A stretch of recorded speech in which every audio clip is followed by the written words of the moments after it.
थांनाय 22 जुन खालि बङाइगाव जिल्लानि काहिदबायाव सिपनसिला गामि पन्चायतनि नेहाथारि चन्द्रकान्त दासखौ गावथारनाय जाथायजों लोब्बा थानायनि दायाव रुंसारि दासनि बिसिजों लोगोसे गासै 6 सुबुंखौ बङाइगाव पुलिसा हमनो हाबाय।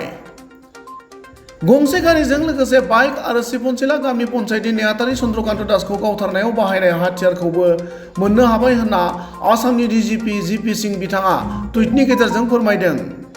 आरो लोगोसेनो खम समनि गेजेरावनो गोख्रों संदाननानै गामि पन्चायतनि नेहाथारिखौ गावथारनाय जाथायजों लोब्बा थानाय दुथां सुबुंफोरखौ हमनो हानाय बङाइगाव जिल्लानि एसपिनि दैदेननाय पुलिसनि हान्जाखौ आसामनि डिजिपि जिपि सिंह बिथाङा गोजोननाय फोरमायो।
हायर सेकेन्डारि उथ्रिनाय फरायसाफोरनि थाखाय गोजोनथाव खौरां।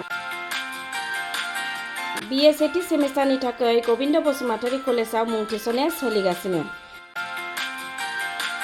गिबि मुं थिसननाय 100 फरायसाफोरनि थाखाय स्पेशल अफार आरो गुबुन गुबुन रोखोमनि बेसेन नाङै क्लासनि खाबु होनानै मुं थिसननायनि हाबाफारिया गबिन्द बसुमतारी कलेजाव सोलिगासिनो। फरायसाफ्रा गावनि गोसो बायदि साबजेक्टफोरखौ सायख'नानै लानो हागोन। लोगोसे basic computer class, self defence, spoken English class बायदि खाबुफोरखौ फरायसाफ्रा बेसेन नाङाजासे लानो हागोन। बे कलेजाव गासैबो फरायसाफोरनि थाखाय फ्रि बासनि सार्भिसनि राहा आरो बिजाब बाख्रिनिबो राहा दं। आरो बे खेबनिफ्राय भिउ सेन्टार अदेबानि एग्जाम सेन्टार महरै फरायसाफ्रा गबिन्द बसुमतारी कलेजावनो आनजाद होनो हागोन।